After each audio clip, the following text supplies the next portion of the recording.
हर हर महादेव। ओम काली। आदेश गुरु गोरखनाथ। तो प्रेमी भगतजनों, हमारा आज का विषय है भगत और तांत्रिक में क्या अंतर होता है। अनेक लोग यह जानना चाहते हैं कि गुरुजी कृपा करके हमें यह बताइए कि भगत और तांत्रिक में क्या फर्क होता है, इनकी परिचय क्या होता है, इनकी कार्यशैली क्या होती है, इनके पास कौन सी दृष्टि होती है, इनका स्वभाव में क्या अंतर होता है और कौन ज़्यादा शक्तिशाली होता है। क्योंकि तंत्र की दुनिया में जो लोग पीड़ित हैं उनके मन में विचार आते हैं बार बार कि हमें भी भगताई की लाइन में जाना है, क्योंकि हम अपने भी घर की रक्षा कर सकें और दूसरे लोगों को भी ठीक कर सकें। तो वह जानना चाहते हैं कि हम भगत बने कि तांत्रिक बने, भगत बनने के क्या फ़ायदे हैं और क्या नुकसान हैं, तांत्रिक बनने के क्या फ़ायदे हैं और क्या नुकसान है।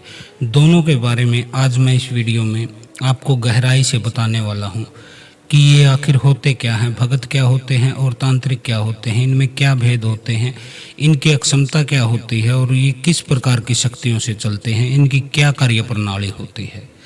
तो सबसे पहले हम जान लेते हैं कि भगत और पुजारी में अंतर क्या होता है। तो सबसे पहले हमें जानना पड़ेगा कि आखिर भगत कौन होता है। तो मित्रों, एक भगत एक पुजारी होता है। पुजारी कहिए उसको, जो पूजा करता है, देवताओं की भक्ति करता है, भजन कीर्तन करता है, प्रसाद भोग का इस्तेमाल करता है। इस तरह के व्यक्तियों को भगत कहा जाता है। भगत दरबार लगाते हैं, चौकी लगाते हैं, अनेक जगह पे जागरण कीर्तन होते हैं जिसमें भगत की उपस्थिति होती है। वह अनेक लोगों के कष्टों को दूर करता है दैवीय शक्ति से। वह देवता कोई भी हो सकता है, हनुमान जी हो सकते हैं, दुर्गा माता हो सकते हैं, काली माता हो सकती हैं, कोई अन्य देवी देवता, ग्रामीण देवी देवता इसमें शामिल हो सकते हैं। इसको भगत कहा जाता है। अब भगत वस्तुतः एक पुजारी ही होता है। वह किसी देवता की सेवा करता है और उसकी कृपा प्राप्त कर लेता है, जिसके माध्यम से वह अपना कार्य करता है। अब हम जानते हैं कि तांत्रिक कौन होता है। तो तांत्रिक जो होता है वह तंत्र क्रिया में माहिर होता है। तंत्र क्रिया में क्या होता है? तंत्र क्रिया में मंत्र सिद्धि होती है, मुख्यतः बलि और भोग होता है, वनस्पतियों के प्रयोग होते हैं, जैसे नींबू हो गया, जायफल हो गया, सुपारी हो गया, इस तरह की शराब मांस आदि इन चीज़ों से वह प्रयोग करता है, जिसके द्वारा वह अपनी शक्तियों के द्वारा लोगों के कार्य करता है। तो भगत के लिए कोई पूजा पाठ, कोई दीपक, कोई भजन कीर्तन भक्ति का कोई महत्व नहीं होता है, क्योंकि वह इस लाइन में है ही नहीं कि वह भक्ति के द्वारा कुछ कर रहा हो। तो वह दीपक जलाए न जलाए कोई फर्क नहीं, किसी देवता की मूर्ति रखे न रखे कोई फर्क नहीं पड़ता, भजन आरती कीर्तन करे वह कोई फर्क नहीं पड़ता। तांत्रिक के जीवन में ये चीज़ें नहीं होती हैं। उसके जीवन में खाली उसके गुरु की भक्ति होती है, उसके मंत्र की जो सिद्धि होती है और जो शक्तियों को वह सिद्ध करके रखता है, चाहे वह शक्तियाँ किसी प्रकार की हो, कोई भूत प्रेत जिन मसान आदि हो या कोई ऊपर के देवी देवता जैसे ग्रामीण देवी देवता, इनकी सिद्धि उसके पास होती है, जिसके द्वारा वह अपना कार्य करता है। अब हम जान लेते हैं कि कार्यशैली क्या होती है। भगत और तांत्रिक के बीच में कार्यशैली क्या होती है। तो देखिए, भगत जो होता है उसकी सारी कार्य प्रणाली प्रार्थना पर चलती है। देवता की कृपा यदि हो जाए तो उसका काम हो जाता है, देवता की इच्छा हो जाए तो वह उसका काम कर देते हैं। भगत खाली क्या कर सकता है? वह केवल प्रार्थना कर सकता है, हाथ जोड़ के उनके सामने खड़ा हो सकता है कि देखिए यह व्यक्ति है, इसको ये बाधा है और आप इसको ठीक कर दीजिए। वह प्रार्थना के मार्ग से, दया के मार्ग से हाथ फैलाता है अपने देवता के सामने। अब यह देवता की सिद्धि पे, शक्ति पे, विवेक पे काम करता है कि वह उसका काम होता है या नहीं होता है, इस तरह से होता है। दूसरी तरफ तांत्रिक जो होता है उसकी कार्यशैली क्या होती है? उसकी कार्यशैली सीधी सीधी होती है। वह अपने गुरु की शक्ति के द्वारा मंत्र के बल से, जो मंत्र उसने सिद्ध कर रखा है उसके बल से वह उस शक्ति को वशीभूत करता है, यानी कि वश में करता है और उससे अपना काम करवाता है, मजबूर करके करा देता है वह काम। उस शक्ति को मजबूर होना पड़ता है मंत्र के आगे और उसे काम करना पड़ता है। लेकिन भगत ऐसा नहीं कर सकता है। भगत केवल प्रार्थना कर सकता है, हाथ जोड़ सकता है, प्रसाद चढ़ा सकता है, भोग दे सकता है, भगवान के आगे रो सकता है कि देखिए यह काम करना पड़ेगा। जबकि तांत्रिक देवीय शक्तियों को, किसी भी शक्ति को मजबूर कर देता है अपने मंत्र के द्वारा। कोई विशेष प्रकार की धुनी होती है, जैसे पिशाच दाना होता है, भूत ध्वनि होती है, जिन ध्वनि होती है, जिस प्रकार की भी ध्वनि का वह प्रयोग करके उस ध्वनि को जागृत करके अग्नि पर अगियारी करके और अपने मंत्र का जाप करता है, तो उस शक्ति को फिर मजबूर होना पड़ता है वह अपने स्थान से उठे और उसका कार्य करे। तो इसमें बहुत ज़्यादा फर्क होता है। भगत एक किस्म का दया पर निर्भर है देवता की। देवता चाहे तो काम कर देंगे, नहीं चाहे तो कोई कारण नहीं है। जबकि तांत्रिक उस शक्ति को मजबूर कर देता है कि वह कार्य करेगी। अब भगत का क्या जीवन होता है? भगत का जीवन होता है सात्विक जीवन। वह पूजा करता है, हवन करता है, उतारे आदि देता है, वैदिक मंत्रों का जाप करता है। कुछ भगत साबर मंत्रों का भी जाप करते हैं जो ग्रामीण देवी देवताओं की सिद्धि करते हैं। तो इसका यह जीवन होता है। जबकि तांत्रिक सात्विक और तामसिक दोनों चीज़ें कर सकता है। पूजा पद्धति दोनों की अलग अलग होती है, लेकिन तांत्रिक दोनों कर सकता है। सात्विक प्रयोग भी कर देता है, वह तामसिक प्रयोग भी कर देता है। यानी कि अनाज का, मीठे का भोग भी लगा देता है और शराब और मांस का भी इस्तेमाल कर लेता है। भगत के लिए यह मुश्किल है। भगत केवल फल का, प्रसाद का, खीर का, पूरी का, इस तरह के भोग देकर शक्तियों को चलाता है। तो यह इनके अंदर अंतर होता है। अब हम जान लेते हैं इनकी शक्ति के बारे में। तो देखिए, भगत जो होता है उसकी शक्ति उसकी गद्दी पर होती है। वह गद्दी अपने घर में लगाता है, चौकी लगाता है, दरबार लगाता है, किसी मंदिर में लगाता है, उसने कोई धूना बना रखा है, तो वह वहाँ पे कार्य कर सकता है। पूछा भी वहीं बैठ के दे सकता है और इलाज भी वहीं बैठ कर करता है। आपको उसके पास जाना होता है। आप 7 शनिवार जाएं, 7 मंगलवार जाएं, वीरवार जाएं, शुक्रवार, जो भी उसने दिन तय किया है, आपको वहाँ पर हाजिरी लगानी पड़ती है बार बार जाके भगत के दरबार में, तब आपको राहत मिलती है। दूसरी तरफ तांत्रिक जो होता है वह मंत्र के द्वारा, भोग के द्वारा रास्ता बना देता है। जैसे आपके घर में उसको किसी प्रेत को उठाना है, आपको कोई प्रेत पीड़ित कर रहा है, तो तांत्रिक क्या करेगा? तांत्रिक सबसे पहले आपके क्षेत्र की शीतला को भोग प्रसाद दे के उनको मनाएगा कि रास्ता दे दे, एक शक्ति मैं भेज रहा हूँ, फला फला व्यक्ति के घर से भूत प्रेत जिन मसान चुड़ैल डायन डाकनी हकनी सकनी लगनी, कोई पीर कोई बेताल ब्रह्म राक्षस, इस तरह की शक्ति को मैं पकड़ने वाला हूँ। तो आप क्षेत्र की देवी हैं, धर्म की देवी हैं माता शीतला, आपको मैं ये भोग दे रहा हूँ और मेरी जो शक्ति आई उसको जाने देना। उसके बाद वह उस गांव के या नगर के जिसमें आप रहते हैं उसके क्षेत्रपाल को, नगर देवता को, नगर खेड़ा को वह प्रसन्न करता है। अपनी शक्तियों के माध्यम से वह एक कॉन्ट्रैक्ट करता है उनके साथ कि मैं ऐसे ऐसे शक्ति भेजूंगा, इस दिन भेजूंगा, फला व्यक्ति के घर मेरी शक्ति जाएगी और वहाँ से भूत प्रेत को पकड़ के लाएगी, तो आप रास्ता दे दीजिए। तो वह क्षेत्रपाल का रास्ता खोलता, फिर माता मदानन का भोग देता है, उनको मनाता है, उनको प्रसन्न करता है कि मैं शक्ति भेज रहा हूँ, आप चौराहे से उसे आगे जाने देना। इसी तरह काली, सायर, डी, मरी, इन सभी को वह प्रसन्न करके रास्ता बना के देता है। उसके बाद उसकी शक्ति जाती है और आपके घर में जाकर आपके घर से ही वह बुरी शक्ति को, नेगेटिविटी को, मलिनता को उखाड़ लाता है। इसमें वह आपके कुल देवी पितरों की भी मदद लेता है, आपके द्वारा उनको भोग दिलवाता है, चाहे वह भोग लौंग का हो, मीठे का हो, खीर का हो, हलवे का हो, जिस प्रकार भी वह चाहेगा। आपको उस तरह से अपने कुल देवी देवता को भी प्रसन्न करना पड़ेगा, ताकि उसकी शक्ति जब आपके घर में आए बुरी शक्ति को हटाने के लिए, तब आपके कुल देवी और पितर उसको आने दें, रोके नहीं। तो इस तरह से होता है। वह आपके कुल देवी पितरों को भी मना सकता है, उसके अंदर इतना सामर्थ्य होता है। तो तांत्रिक जो होता है वह खुद रास्ता बनाकर अपनी शक्ति को भेजता है और आपकी चीज को पकड़ लाता है। दूसरी तरफ भगत जो होता है वह क्या करता है? वह गद्दी पर आपको बुलाता है, बार बार चक्कर कटाता है, खुद भी नाचता है भजनों की धुन पर और आपको भी नचाता है। खूब चुटिया घुमाते हो आप दोनों मिलके, भगत भी और आप भी। बार बार आप चक्कर काटते हैं, उसके दरबार में जाते हैं, चौकी पे हाजिरी लगाते हैं, आपकी पेशी लगती है, आपके अंदर चीज़ें बोलती हैं, नाचती हैं, कूदती हैं, चिल्लाती हैं। तो ये भगत का और तांत्रिक का ये भेद होता है। अब हम बात कर लेते हैं कि भगत तो गद्दी पर ही कार्य कर सकता है, तांत्रिक हर जगह कार्य कर सकता है। वह शमशान में भी जाकर साधना करता है, वहाँ से कार्य कर सकता है। चौगान यानी कि चौराहे पर, चौक पर, चार रास्ते पर वहाँ पर भी वह क्रिया कर सकता है, वहाँ से भी शक्तियाँ चला सकता है। किसी वीरान स्थान, किसी खंडर में, किसी नदी तट पे, नाले पे, किसी पेड़ पर बैठकर भी वह अपनी साधना करता है। अलग अलग तंत्र में अलग अलग चीज़ें चलती हैं, अलग अलग उसकी प्रक्रिया होती है।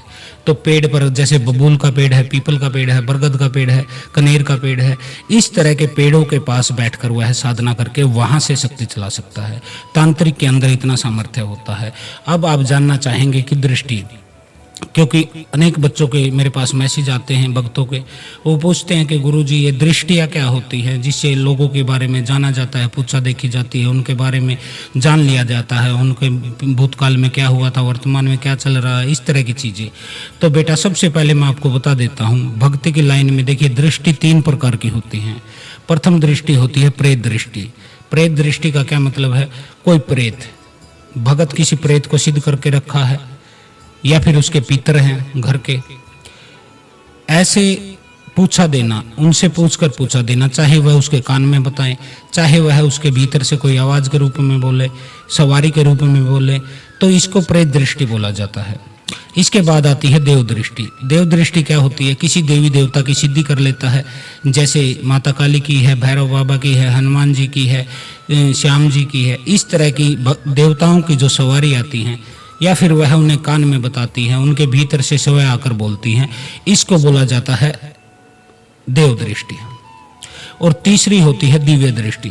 दिव्य दृष्टि किसी साधक की स्वयं की ऊर्जा, स्वयं की शक्ति होती है, उसकी आत्मा की जो है शक्ति होती है, ऊर्जा होती है, जिसके द्वारा वह अपने कुंडलिनी चक्रों को जागृत करके, सभी चक्र उसके जागृत हो जाते हैं, कुंडली जागृत हो जाती है, आज्ञा चक्कर पर उसको सब चीज़ें दिखाई देने लग जाती हैं। जैसे टीवी स्क्रीन पर आप फिल्में देखते हैं, न्यूज़ देखते हैं, दिव्य दृष्टि में ऐसा दिखाई देता है। अब इनमें से प्रेत दृष्टि जिसके पास है, देव दृष्टि जिसके पास है, वह एक भगत के रूप में होता है, वह खाली अपनी गद्दी पर बैठकर आपका काम कर सकता है। जबकि एक तांत्रिक के पास, उसके पास दिव्य दृष्टि भी हो सकती है, उसके अलावा वह किसी बेताल से, ब्रह्म से, जिन से, मसान से, कर्ण पिशाचनी से, इस तरह की शक्तियों को भी सिद्ध करके उनसे आपकी पूछा दे सकता है। तो ये दोनों अलग अलग चीज़ें होती हैं। भगत के पास होती है प्रेत की दृष्टि, पितर की दृष्टि, या फिर किसी ग्रामीण देवी देवता की दृष्टि, इस तरह की दृष्टियां होती हैं। आज्ञा चक्कर उसका जागृत हो जाए तो वह दिव्य दृष्टि को प्राप्त हो जाता है। जो प्रेत दृष्टि है और देव दृष्टि है, वह खाली अपनी चौकी से बैठकर आपको बता सकता है, लेकिन दिव्य दृष्टि वाला व्यक्ति कहीं से भी बता सकता है, आपके घर आकर बता सकता है, आपके राज्य में जाकर बता सकता है, फोन पर आपको बता सकता है कि आपके साथ समस्या क्या है। तो यह दृष्टियों के बारे में है। अब स्वभाव जान लेते हैं, भगत और तांत्रिक का स्वभाव क्या होता है। तो देखिए, भगत ज़्यादातर दयालु किस्म के होते हैं, परोपकारी होते हैं। वो अपने दरबार में चौकी पे भीड़ बुलाते हैं, काफ़ी लोग वहाँ आते हैं, वहाँ पे अपनी हाजिरी लगाते हैं, प्रसाद चढ़ाते हैं, भोग देते हैं, उस तरह का होता है। वह कहता है कि बेटा देखो, हमारी कोई फीस नहीं है, आप दरबार में आइए, माता के या बाबा के जो भी उनके भगत है, जिसको भी वो साधक बने हैं जिसके, उनको अपनी अरदास लगाइए, हम आपका इलाज हो जाएगा। तो इस तरह से वह आपको बार बार भीड़ के रूप में, उसके दरबार में संगत लगी रहती है, भीड़ लगी रहती है, संगत साध काफ़ी उसके यहाँ पर आती है, चौकी दरबार लगता है, भजन कीर्तन वहाँ चलता है, हवन आदि वहाँ चलते हैं, कोई धूना है वह चलता है, अखंड ज्योत उसकी चलती है। तो भगत का यह कार्य होता है। जबकि दूसरी तरफ तांत्रिक जो होता है, वह कोई चौकी दरबार नहीं लगाता है, वह अपने घर से भी काम कर सकता है, किसी ऑफिस से काम कर सकता है, किसी निर्जन स्थान पर कर सकता है।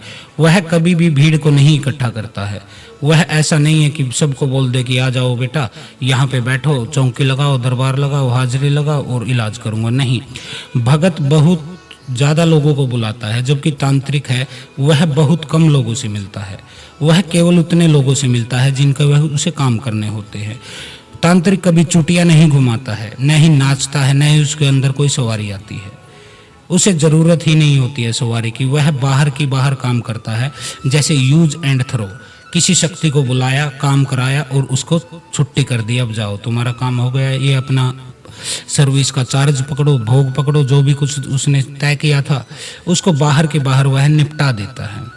तो इस तरह से होता है। भगत जो होते हैं वो भीड़ का उनका काम होता है, बोल देते हैं कि यहाँ कोई फीस नहीं, आओ काम बन जाए तो फिर कढ़ाई लगा देना या कुछ भी लास्ट में आप दे देना, जो कुछ भी वह तय करता है 2000, 4000, 5000, 11000, 21000 जितने भी वह लेता है, वह बोलता है काम होने के बाद दे देना।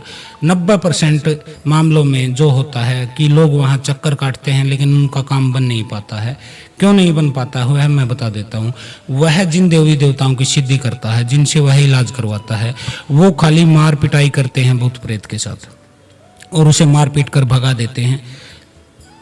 और जब तक आप पूजा पाठ करते रहते हैं, आप बचे रहते हैं महीना, 2 महीना, 1.5 महीना, उसके बाद वह शक्ति फिर से आपके घर में घुस जाएगी। क्योंकि देवी देवता आपके चौकीदार नहीं है कि आपके गेट पर खड़े रहकर आपकी रक्षा करें। वो खाली उस भगत के यहाँ सिद्ध है, उसकी चौकी पर सिद्ध है, वहाँ वो मार पीट कर आपके प्रेत को भगा देंगे, लेकिन बाद में वह प्रेत फिर से आपके घर में घुस जाएगा। जबकि तांत्रिक का दूसरा प्रयोग होता है। तांत्रिक जिसको एक बार पकड़ लेता है उसको बांध देता है, फिर वह शक्ति आपको नुकसान नहीं पहुंचाती है। तांत्रिक कोई चुटिया नहीं घुमाता है, नाचता नहीं, कोई भजन कीर्तन नहीं चलाता है, कोई डीजे नहीं चलाता है, आपको नचाता नहीं है, खुद नहीं नाचता है, न ही वह किसी उसके लिए कोई दीपक मायने रखती है, न ही कोई गद्दी मायने रखती है। उसका काम सारा उसकी बुद्धि पर होता है। तांत्रिक का स्वभाव गंभीर होता है, जबकि भगत का स्वभाव मजाकिया हो सकता है, वह आपके लिए कार्य कर सकता है। भगत जितने होते हैं वह आंख बंद करके आपको बताते हैं या फिर घूम घूम के नाच नाच के आपको बताते हैं, उनके अंदर सवारी आती है। जबकि तांत्रिक आपकी आंखों में देखकर चीज़ को पकड़ लेता है, उसके आंखों में वो सामर्थ्य होता है, वह तेज होता है। तो यह हो गया। अब हम जान लेते हैं कि इनमें से शक्तिशाली कौन है, आपको क्या बनना चाहिए। तो देखिए, भगत बनने के लिए कोई ज़्यादा समय नहीं लगता है। मान लीजिए आप किसी चौकी दरबार वाले बाबा के पास गए, किसी कोई माता है उसके पास गए, तो वह बहुत जल्दी आपको 2-4 महीने में, साल में आपको भगत बना देती है। अपनी ही सिद्धि के, अपने ही देवताओं को आपको घर में स्थापित कर देती है। आप वहाँ पे अपने घर पर रहकर उनकी सेवा करते हैं, पूजा करते हैं, आरती करते हैं और वह शक्ति आपके लिए काम करना शुरू कर देती है। आप भी चौकी दरबार लगाने लग जाते हैं। जबकि तांत्रिक का मार्ग कठिन है। तांत्रिक के मार्ग में 1 साल तो कम से कम आपको इधर उधर साधनाएं करनी पड़ेंगी। पहले गुरु की सेवा करनी पड़ेगी। जब गुरु आपको बताएंगे कि ऐसे करना है बेटा, फिर आपको शमशान साधना करनी पड़ सकती है। किसी वीरान खंडर में, किसी नदी में, नाले में, किसी पेड़ पर बैठकर अलग अलग रूपों में आपको अपने मंत्र सिद्ध करने पड़ते हैं। शक्तिशाली कौन है यह जान लेते हैं। भगत जो होता है वह दया पर निर्भर होता है, देवता की दया पर निर्भर होता है। क्योंकि देवता यदि दया करते हैं तो उसका काम हो जाता है, वह फिर आपको ठीक कर देता है या आपके भूत प्रेत को भगा देता है। दया पर, प्रार्थना पर निर्भर होता है। वहाँ सूतक पातक चलता है, जन्म मृत्यु चलती है, शुद्धि अशुद्धि का प्रभाव पड़ता है। क्योंकि देवता ऐसे होते हैं, यदि आपने कोई अशुद्धि कर दी या कोई गलत कार्य कर दिया तो तुरंत आपको दंड भी दे देते हैं। आप बेशक कितने बड़े उनके भगत हो, कितने बड़े उनके साधक हो, देवता माफ़ नहीं करते हैं। मान लीजिए आपसे कोई त्रुटि हो गई, कोई गलती हो गई, कोई अशुद्धि हो गई, दीपक बुझ गया या कुछ भी हो गया आपसे उल्टा सीधा, देवता तुरंत आपको पीड़ित करने लगते हैं। वह चाहते हैं कि आप नियमों पर रहें। और एक भगत का जीवन बहुत ही ज़्यादा नियमों पर बंधा हुआ होता है। सुबह उठने का समय, दिन में जागने का समय, मंत्र का समय, जाप का समय, पूजा आरती, भोग का समय।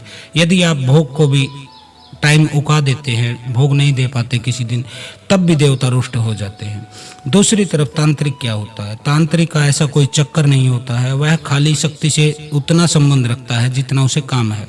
मान लीजिए आप उसके पास आए, आपको कोई तंत्र काट करनी है, तो वह तुरंत ही अपनी शक्तियों को सजाता है, उनके लिए रास्ता बनाता है, उनको साथ के साथ भोग देकर या फिर उनको वायदा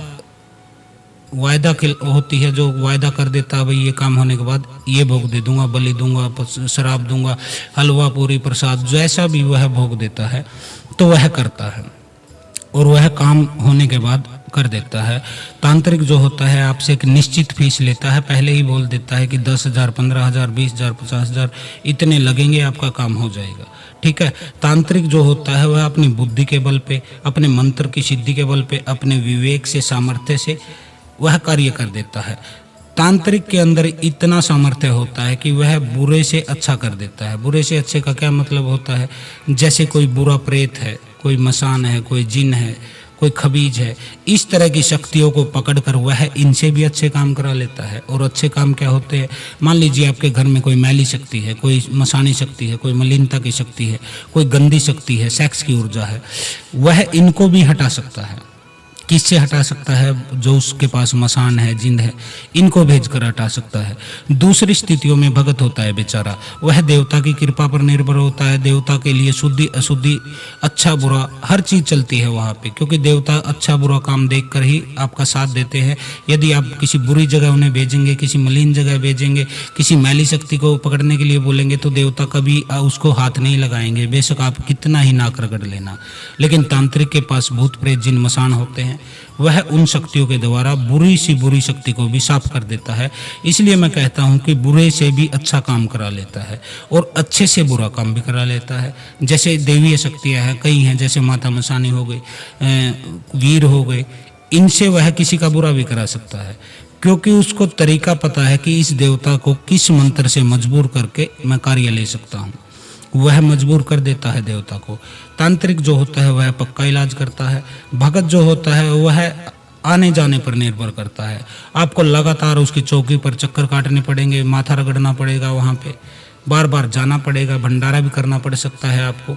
तो बार बार आपको चक्कर कटाता है, शक्तियों को पीट के भगा देता है, लेकिन वो फिर से आपको चिपक जाती है दोबारा आके।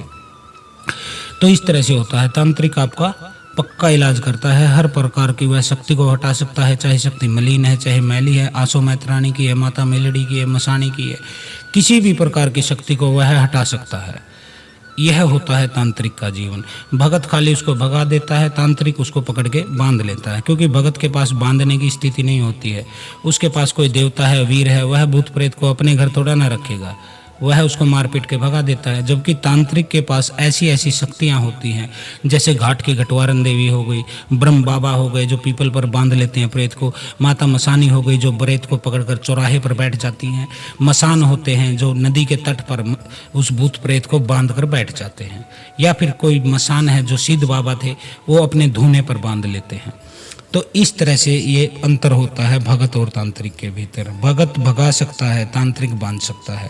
तो भगत और तांत्रिक का ये जीवन होता है। अब स्वभाव हो गए, दृष्टि हो गई, कौन शक्तिशाली हो गया यह जान लिया, इनकी कार्य प्रणाली क्या है यह जान लिया, और परिचय इनका जान लिया। अब एक बात विशेष है, वह भी मैं बता देना चाहता हूँ, जो कि बहुत ज़रूरी है। देखिए, भगत जो होता है उसको सात्विक जीवन जीना पड़ता है। ज़्यादातर भक्तों को ब्रह्मचार्य का पालन करना पड़ता है। ब्रह्मचार्य का मतलब स्त्रियों से दूर रहना पड़ता है। वह खाने पीने में मांस मदिरा तो छोड़िए, प्याज लहसुन तक नहीं खा सकते हैं। उनके ऊपर अनेक प्रकार के प्रतिबंध होते हैं, क्योंकि शक्तियों को साथ में जोड़े रखने के लिए उसको ऐसे कठोर नियमों पर जीवन जीना पड़ता है जिसका कोई कहने नहीं है। जबकि दूसरी तरफ तांत्रिक, तंत्र सेक्स के बिना नहीं चलता है। तांत्रिक जो होता है सेक्स के बिना वह उसका तंत्र चलता ही नहीं है। जबकि भगत होता है ब्रह्मचारी, तांत्रिक सेक्स कर सकता है, बिल्कुल कर सकता है, और करना ही पड़ता है, अनिवार्य होता है। किसी को ठीक करने के लिए कई बार गंदी शक्ति है, तब उस मरीज भगत जो होता है उसके साथ भी वह संभोग कर लेता है। कई बार मंत्र सिद्ध करने हैं या वशीकरण करना है, तब भी वह एक स्त्री को साथ में लेके संभोग करता है, तब उसका तंत्र चलता है। उसके जीवन में आप मांस मदिरा स्त्री ये सभी चीज़ें चलती है, क्योंकि तंत्र 5 चीज़ों से चलता है: मांस मदिरा, मछली, मैथुन और मकार। तो तांत्रिक के लिए कोई शुद्धि अशुद्धि, कोई सूतक पातक, कोई अंधेर उजाला, शुक्ल पक्ष कृष्ण पक्ष, ग्रहों की दशा कुछ भी महत्व नहीं रखता है। तांत्रिक का खाली बुद्धि होता है और उसकी जो ऊर्जा होती है, मंत्र की शक्ति जिसको सिद्ध किया है उसने, उनसे वह सभी देवताओं को मजबूर करके काम करा लेता है। दूसरी तरफ भगत जो होता है वह बेचारा पैर पकड़ के बैठा रहता है देवता के कि ये काम करो तभी मैं उठूंगा, नाक रगड़ेगा, माथा पटकेगा, तब देवता की कृपा हो जाए तो वह काम कर देते हैं। तो ये भगत और तांत्रिक के बीच का जो अंतर था मैंने बता दिया। भगत के ऊपर अनेक प्रकार के प्रतिबंध हैं, खाने के, पीने के, सोने के, जागने के, कपड़े के, आसन के, दिशा के, माला के, ज्योति के, भोग के, ये सभी नियम भगत को पालन करने पड़ते हैं और निरंतर पालन करने पड़ते हैं। ये नहीं कि 2 दिन, 4 दिन, 10 दिन, पूरी जिंदगी उसे ऐसा रहना पड़ता है। ब्रह्मचार्य के रूप में उसे रहना पड़ता है। प्याज लहसुन तक भी वह खा नहीं सकता है और अन्य चीज़ों की तो छोड़ दीजिए, मसालेदार नहीं खा सकता है। मतलब वह जीवन को मोसना पड़ता है, बिल्कुल सुखाना पड़ता है खुद को। तो भक्ति मार्ग, तंत्र मार्ग में खाली काम किया छुट्टी, देवता को बुलाया काम किया छुट्टी, मंत्र की शक्ति से बुलाता है, मजबूर कर देता है, काम होने के बाद उन्हें भोग प्रसाद देके प्रसन्न करके अपना रास्ता लगा देता है, खुद अलग रह जाता है, उसके साथ वो चिपकते नहीं हैं। भगत जो होता है वंशानुगत होता है। जैसे मान लीजिए आप भक्ति करते हैं, चौकी लगाते हैं, आपकी मृत्यु हो गई तो आपके परिवार में से किसी न किसी को भगत बनना पड़ेगा, नहीं तो वो शक्तियाँ पूरे परिवार को बर्बाद कर देंगी। आपको भी मुक्ति नहीं मिलती है क्योंकि आपके अंदर सवारी आती थी। अब उस मृत्यु के पश्चात आप उसी शक्ति के प्राप्त कर जाते हैं, उसी के लोक पहुंच जाते हैं जिसकी आप पूजा भक्ति करते थे। तांत्रिक के साथ ऐसा नहीं होता है। तांत्रिक अपनी मृत्यु से पहले इस शक्ति को काट कर अपने से अलग कर देता है या फिर जीवित ही अपना पिंड दान करा देता है। कई तरीके होते हैं तंत्र में जिससे कि आपकी मृत्यु के पश्चात ये शक्तियाँ आपके परिवार को पीड़ित न करें, उनको कभी परेशान न करे, न ही कोई दोबारा चौकी दरबार की मांग करे। तो ये होता है। तो आज भगत और तांत्रिक के विषय में मैंने आपको काफ़ी जानकारी दे दी। जितनी जानकारी, अनुभव जो हमने सीखा है वो टोटल आपको बता दिया कि आपको भगत बनना चाहिए या तांत्रिक। वो निर्णय हम नहीं आपको लेके बता सकते कि भगत ही बनिए या तांत्रिक ही बनिए। हम आपको कोई निर्णय नहीं ले सकते हैं। जो भी निर्णय लेना है आपको खुद ही लेना है। कोई भी निर्णय आपके भीतर से ही आना चाहिए, बाहर से नहीं आना चाहिए। बाहर की चीज़ें कचरा हैं आपके लिए। जो आपके भीतर से आवाज़ उठे, सारी चीज़ें मैंने बता दी है। भगत का परिचय, तांत्रिक का परिचय, भगत की कार्यशैली, तांत्रिक की कार्यशैली, भगत की दृष्टि, तांत्रिक की दृष्टि, भगत का स्वभाव, तांत्रिक का स्वभाव। इसके अलावा इनमें से शक्तिशाली कौन है, इनको जीवन में क्या क्या नियम पालन करते हैं, भगत के क्या नियम होते हैं, तांत्रिक के क्या नियम होते हैं, सब कुछ मैंने इसमें खोल के बता दिया। अब आप सब अपने ही भीतर से फैसला लीजिए कि आपको भगत बनना है या तांत्रिक बनना है। तो आज के लिए इतना ही। हर हर महादेव। ओम काली। आदेश गुरु गोरखनाथ।